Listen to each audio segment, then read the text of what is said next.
siap-siap, ini perjalanan kita makin berat Pak, bukan makin ringan ya.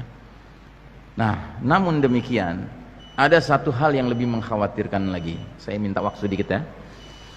Sekalipun oknum Dajjal belum keluar, namun umat Islam di dalam sistem kafir syirik dunia modern dewasa ini harus menghadapi fitnah yang kata Nabi Muhammad SAW lebih beliau takuti dari fitnah Dajjal menimpa umat ini. Ini disebutkan oleh sahabat Abu Dzar Al-Ghifari radhiyallahu an, dia dengar langsung dari Nabi. Kata beliau, suatu ketika aku bergandengan tangan jalan bersama Rasul menuju rumah beliau. Rasul mau pulang. Tiba-tiba kata Nabi, "Ghairud dajjalu akhwafu ala ummati minad dajjal." Sungguh selain Dajjal ada yang lebih kutakuti atas umatku. Kagetlah Abu Dzar mendengar ini, karena Abu Dzar tahu hadis tadi bahwasanya Dajjal fitnah yang paling dahsyat. Tahu-tahu Nabi bilang begini.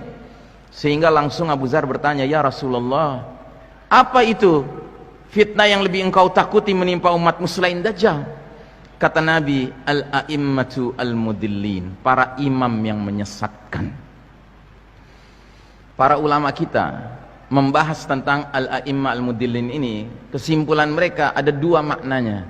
Makna pertama, para penguasa yang tidak memimpin dengan petunjuk Allah dan petunjuk Rasul, itu satu. Yang kedua, ulama su, ulama-ulama yang buruk Pak. Ulama su siapa? Ulama yang lawannya ulama khair. Ulama khair itu ulama yang baik Pak. Ciri ulama yang baik itu apa? Dua. Takutnya hanya kepada Allah dan antara ilmu dan amalnya klop. Kalau ulama su justru sebaliknya, takutnya kepada selain Allah. Dan biasanya kepada siapa dia takutnya? Pada nomor satu Pak, para penguasa yang tidak memimpin dengan ketentuan Allah dan Rasulnya. Dan yang kedua, antara ilmu dan amal mereka berseberangan jalan, nggak ketemu gitu. Pertanyaan saya, di zaman kita sekarang ini, makna yang mana yang hadir? Nomor satu apa nomor dua? Apa? Paket hemat Pak, dua-duanya hadir gitu. Bayangkan ya. Makanya kacau Pak dunia sekarang. Yang punya otoritas sosial politik dengan yang punya otoritas keagamaan kerja sama ya kan? Sehingga udah sezolim apapun si pemilik otoritas sosial politik ini, yang punya otoritas keagamaan mengatakan, jangan dikritik, khawarij kamu mengkritik gitu. Na'udzubillahi min dzalik ya. Dalam Islam yang namanya pemimpin itu ada dua macam. Makanya Nabi sampai mengatakan, sekalipun kamu dicambuk ya kan tetap taat sama dia. Itu kapan? Di babak ketiga tadi. Dulu di babak ketiga, ketika khalifahnya masih menyatakan Quran dan Sunnah sebagai sumber keputusan ya. Nah jadi saudaraku rahimakumullah, sampai Nabi mengatakan dalam sebuah hadis, sudah sampaikah kepada kalian, sepeninggalku nanti akan muncul para pemimpin yang barang siapa memasuki mereka itu maksudnya mendekati mereka, sekitar mereka, mendukung mereka ya kan. Kedua, membiarkan kedustaan mereka, dan ketiga, mendukung kezaliman mereka. Kata Nabi, tiga kesialan dia akan dapatkan. Yang pertama, lastu laisa minni, dia tidak termasuk golonganku, nggak diaku sama Nabi sebagai golongan Nabi Muhammad SAW. Yang kedua, walastu minhu, dan aku tidak termasuk golongan dia, artinya Nabi nggak mau dikait-kaitkan dengan dia. Dan yang ketiga, dia tidak akan mendatangi telagaku.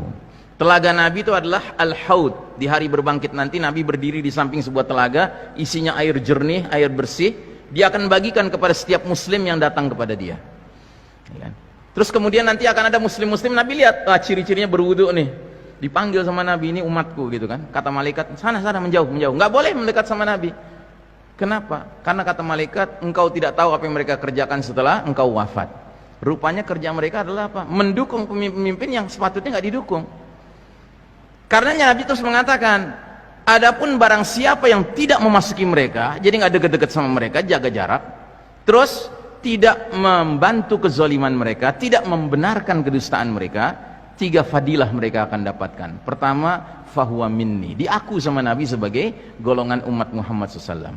Wa ana minhu, dan aku bagian dari dia. Nabi mau diasosiasikan dengan muslim tersebut. Dan yang ketiga, dia akan mendatangi telagaku.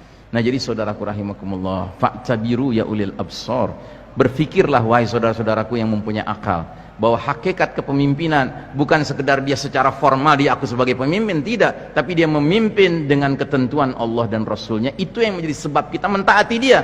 Tapi kalau dia tidak mengajak kita kepada Quran dan Sunnah, apa alasannya kita mengikuti dia ya?